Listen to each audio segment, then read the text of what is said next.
Anda kembali lagi di Kompas Bisnis Saudara dan masih membahas terkait dengan pasar modal Indonesia dan kembali kita berbincang dengan Mas Praska. Mas Praska, eh, Ya, Presiden membahas soal pentingnya Indonesia Incorporated atau kolaborasi pemerintah dengan pengusaha. Apakah ini sinyal positif bagi pasar modal terutama saham-saham Konglo karena ada dukungan dari pemerintah atau justru sebaliknya menurut Anda?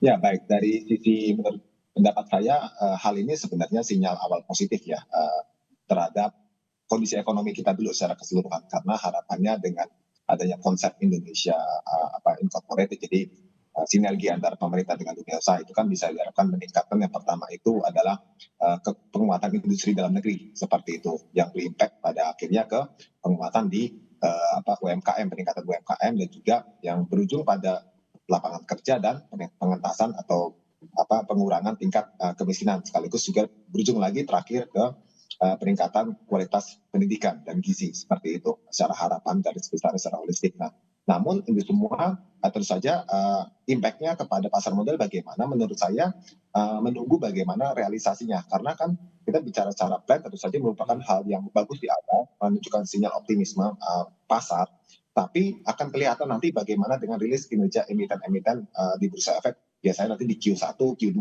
Nah, itu akan kelihatan apakah sudah ada impact-nya terkait yang terefleksi pada sektor-sektor yang uh, ke arah sektorial, di antara seperti misalnya barang konsumsi, retail dan Hmm, sebagainya, yang hmm. meskipun secara data-data ekonomi kalau saya lihat indeks manufacture PMI, indeks consumer confidence itu sudah menunjukkan adanya pemulihan, bahkan manufacture PMI kita itu sudah kembali berada di atas 52 ya, menunjukkan optimisme kembali di sektor industri. Nah, ini yang diharapkan bisa berkelanjutan sehingga membuat pasar modal kita khusus di pasar saham itu bisa tetap sustain ya, sembari menunggu penyelesaian tadi dengan MSCI yang diharapkan jangka panjangnya di 2026 ini market kita bisa kembali bullish, ekspektasi yang bisa kembali tembus ke level Oke. 9.000. Oke, kita lihat bagaimana realisasinya. Tapi kalau kita flashback begitu Mas Praska di tahun 2025 lalu, IHSG ini ditopang oleh emiten-emitennya konglomerat begitu. Sehingga kalau kata Pak Purwe bilang sampai to the moon. Namun nampaknya pada awal tahun ini agak loyo nih. Analisis Anda bagaimana?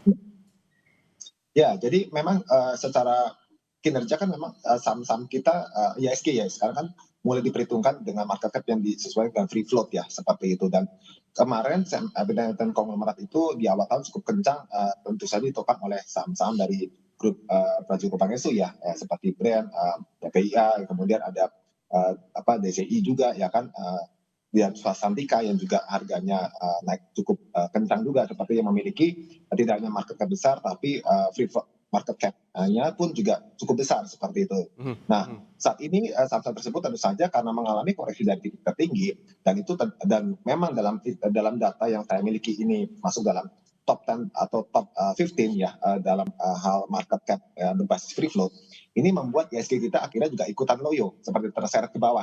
Nah, harapannya adalah dengan pertemuan lima konglomerat tersebut, termasuk diantara dari grup Sinarmas, grup Rajuku Pangestu, grup dari Bali Tohir, dan tadi ada grup Aguan juga ya kan.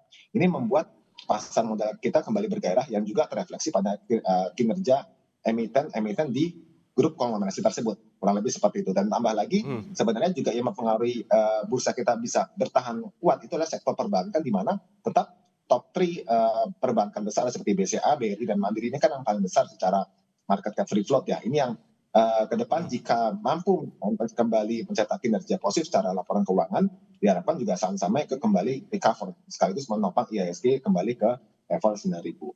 Oke, Mas Praska, kalau kita lihat dari teguran dari MSCI lalu, IHSG itu kan tidak selalu turun begitu, ada penguatan, artinya ada naik turun gitu. Apakah analisis Anda atau menurut Anda dampak teguran dari MSCI dan juga kemarin ada penurunan outlook dari Moody's begitu, masih berpengaruh terhadap laju IHSG hingga kemarin lah paling tidak?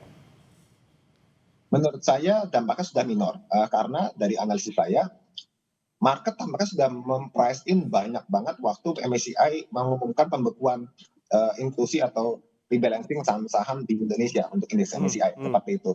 Karena investor saja sudah melihat satu aksi dana asing kan yang cukup besar masif keluar ya kan, sampai sekarang akhirnya asing yang tadi ya sempat akumulasi bersih beli ya sepanjang year to date, kalau tidak salah sampai di minggu ketiga Januari, sekarang malah jadi net sell di pasar reguler mencapai 12 atau 15 triliun seperti itu.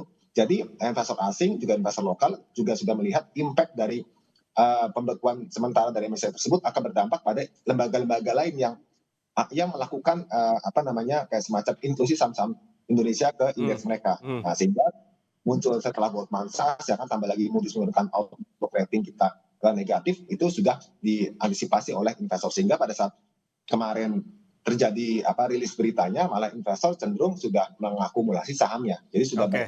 sudah di pricing semua. Oke, justru dari beberapa investor menjadikan momentum kemarin itu sebuah kesempatan untuk masuk begitu ya Mas Praskaya. Nah, kalau Ya. kita berbicara soal masa depan, proyeksi Anda jika Indonesia mampu memenuhi permintaan dari MSCI, apakah IHSG akan terbang lagi seperti awal tahun ke level 9.000? Apa saja katalis-katalis yang diperlukan untuk mencapai level ini kembali? Ya, baik. Jadi kalau dalam hal penyelesaian MSCI bisa menghasilkan hasil yang memuaskan kedua belah pihak, itu tentu saja IHSG menurut saya akan kembali ke level paling tidak tutup gap dulu ya, tutup gap atas di level 8.875. Sebelum pada akhirnya jika ekonomi kita mendukung ya, kembali stabilitas 5%, bahkan bisa mencapai lebih dari 5,5%. Nah, ini akan membuat IHSG kembali ke level 9.000 seperti itu. Dan tentu saja harapan-harapan atau mungkin yang faktor-faktor paling mendukung adalah rilis kinerja emiten yang cukup menjadi tulang punggung ekonomi, di antara sektor keuangan, sektor komoditas ya, dan juga sini sektor kita bicara ini yang menjadi retail ya, jadi yang berbasis pada sektor real. Nah, jadi berbasis konsumsi, jadi ada kepada konsumen primer, non primer, retail ya kan, dan juga sektor keuangan ini yang menurut saya menjadi tulang punggung kalau semua kinerjanya itu mencetak hal yang kinerja yang positif di tahun 2026 ini membaik. Tentu saja ISG dan juga ekonomi kita sama-sama bergerak searah. Oke, berarti optimisme itu masih ada ya.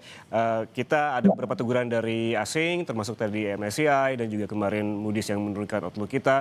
Namun kesempatan potensi untuk naik lagi ke level 9.000 ini masih terbuka lebar. Dan ada juga target 10.000 dari Menteri Keuangan Purbaya hingga akhir tahun 2026. Juga memang perlu ada PR-nya begitu yang perlu dilakukan oleh pemerintah terkait juga perbaikan ekonomi. Terima kasih Praska Putrianto, CEO Advisor Profi Navisindo atas waktunya bersama kami di Kompas Bisnis. Mas Praska, sehat selalu. Terima kasih Mas Yana. Pagi. Saudara.